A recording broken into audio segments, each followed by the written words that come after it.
दोस्तों नमस्कार। हमारे चैनल में आपका हार्दिक स्वागत है। आज हम स्वरों से परिचय करेंगे और ये मैं आपके लिए संक्षिप्त रूप में आपको बताने वाला हूँ ताकि आपको अधिक समय में समझने की आवश्यकता ना पड़े। तो स्वरों को कई प्रकार से जाना गया है, उनकी स्थितियाँ अलग अलग, उनकी संख्याएँ अलग अलग। तो यहाँ पर जो है मैं आपको स्वरों से परिचय कराने वाला हूँ बहुत छोटे रूप में, ताकि आपको समझने में और याद करने में आसानी हो। तो लेखन के आधार पर स्वरों की संख्या, मतलब जो हम लिखते हैं उस लिखाई में हम कितने स्वरों को प्रयोग करते हैं। तो यहाँ आ से लेकर अंग आह तक ये 13 हो जाते हैं। वैसे 11 हैं, लेकिन 2 अयोगबाद स्वर मिलाने के बाद में ये 13 हो जाते हैं। ये लेखन में हम प्रयोग करते हैं। इसके बाद में प्राकृतिक स्वर या मूल स्वर, इनकी संख्या कितनी है। तो प्राकृतिक स्वर वो होते हैं जो कि बिना किसी को साथ ले हुए स्पष्ट होते हैं, और ये स्वाभाविक हैं। वो हैं अ इ उ री, ये लघु। इनकी संख्या दोस्तों 4 होती है। उसके बाद में क्योंकि ये जो लघु स्वर हैं यही प्राकृतिक हैं, इसमें कोई तोड़ जोड़ नहीं। इसके बाद में दीर्घ स्वरों की संख्या, दीर्घ स्वर जो अधिक समय तक बोले जाते हैं वो दीर्घ स्वर हैं, और इसमें दीर्घ आ, दीर्घ ई, दीर्घ ऊ, ए, आय, ओ, औ, ये 7 हैं। दोस्तों कहीं कहीं ये जो 7 हैं एक और श्रेणी में भी आते हैं, संयुक्त स्वरों की श्रेणी में भी ये आते हैं। इसके बाद में आता है अयोगबाद स्वरों की संख्या। तो अयोगबाद स्वर जो हैं वो हमारे 2 होते हैं, अंग आह। इसके बाद में आता है पुल्स स्वर। तो पुल्स स्वर दोस्तों इसको ये एस टाइप के चिन्ह से जानते हैं इसको। और ये जो पुल्स स्वर है ये कब कहता है, जब कोई दीर्घ स्वर को और दीर्घ कर दिया जाए, अधिक देर तक उसको उच्चारित किया जाए, ऐसी स्थिति में उसको फिर पुल्स स्वर कहा जाता है। उसके बाद में उच्चारण के आधार पर स्वरों की संख्या, उच्चारण के आधार पर जिनको हम बोल सकते हैं वो हैं हमारे स्वर 10। लघु आ, लघु एवं दीर्घ आ ई उ, ए आय ओ औ, ये सभी ये उच्चारण के आधार पर स्वरों की संख्या 10 है। उसके बाद में आते हैं संयुक्त स्वरों की संख्या कितनी है दोस्तों। तो संयुक्त स्वर जो हैं वो ये 7 हैं। अब इनमें आ ई उ ये दीर्घ जो हैं इसलिए हैं क्योंकि लघु लघु बनकर मिल कर के दीर्घ हुआ है, और ए की जो रचना हुई है वो आ और ई के मेल से हुई है। आई की रचना आ और ए के मेल से हुई है। ओ की रचना आ और उ के मेल से हुई है, और औ की रचना आ और ओ के मेल से हुई है। इसलिए इनको संयुक्त स्वरों की संख्या में श्रेणी में रखा गया है, और इनकी संख्या होती है 7।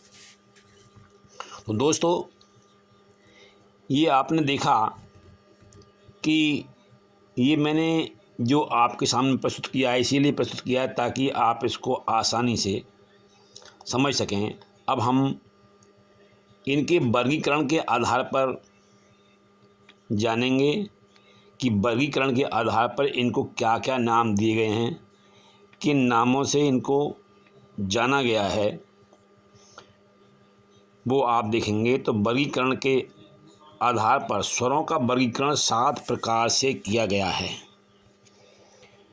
पहला है उच्चारण काल के आधार पर, मतलब उच्चारण काल के आधार पर यानी बोलने में हमको, किसी स्वर को बोलने में हमें कितना समय लगता है, उसी को उच्चारण काल बोला गया है। तो आप ये देखेंगे कि उच्चारण काल के आधार पर किस प्रकार से इनका वर्गीकरण किया गया है, जो कि 7 प्रकार से किया गया है। तो पहला तो है वो उच्चारण काल के आधार पर है, तो इसमें इसका पहला खंड है, इसमें जो आते हैं वो आते हैं लघु स्वर। 4 लघु स्वर आ ई उ री। दीर्घ स्वर 7 आ ई उ ए ऐ ओ औ। सजातीय स्वर, सजातीय जो एक प्रकार से बोले जाएं, आ ई उ, ये सजातीय में आते हैं। विजातीय स्वर, ये वे स्वर हैं जो कि 2-2 स्वरों से मिलकर बने हैं, 2 विभिन्न स्वरों से, ये विजातीय स्वर हैं। और ये 4 हैं, ए ऐ ओ औ। उसके बाद में आता है प्लुत स्वर। तो जैसा मैं आपको पहले बता चुका हूँ कि प्लुत स्वर जो है वो कोई भी दीर्घ स्वर जब अधिक देर तक बोला जाए तो वो प्लुत स्वर कहलाता है, और इसको मैंने एक नाम और दे दिया है अति दीर्घ। उसके बाद में अगला प्रकार इसका है मुख द्वार खुलने के आधार पर वर्गीकरण।